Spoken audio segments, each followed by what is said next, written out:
Welcome to another Wednesday's Word. In Ephesians chapter 4, Paul talks about God's mysterious plan that he had from the beginning of time to do something unexpected, to tear down the wall of hostility that was between two different people groups, between the Jews and the Gentiles. Now, 2,000 years later, that distinction is more of a historical novelty. We don't live deeply by a Jew-Gentile distinction, but we do have other types of inside or outside categories. In the Bible, what Paul was writing to directly, it was about race and religion, and those are still in our culture. But there are other types of outsiders and insiders. We have people who are very into only women or only men, chauvinistic or misogynistic.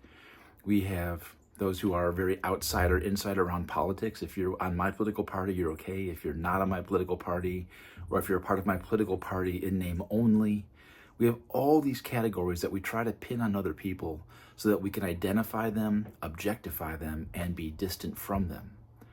And what Paul is saying is the only thing that defines us is our relationship to Christ.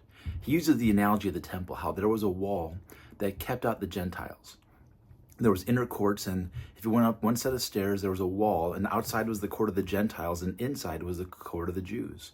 And there was actually a sign saying, if a Gentile comes through this door, you're taking your life in your own hands. You've essentially killed yourself. That was the wall of hostility, and Christ tore it down. So now there's no more distinction. There's Jew and Gentile are all equal at the foot of the cross. Same with our political parties, same with everybody that we tend to objectify and disagree with. If we go to Christ, that's the only distinction. And so as we continue to live in a very hostile culture, and it's not just about politics, there are so many other ways that we just other people, as some people like to say it. We other them. They're not me. And because they're not like me, it's okay to look down on them. There's no place for that in Christianity. Even if people aren't yet at the foot of the cross, we don't look down on them. We don't say, well, we're better because we follow Christ. We simply know that this is the good news, and we just can't wait to share it with them.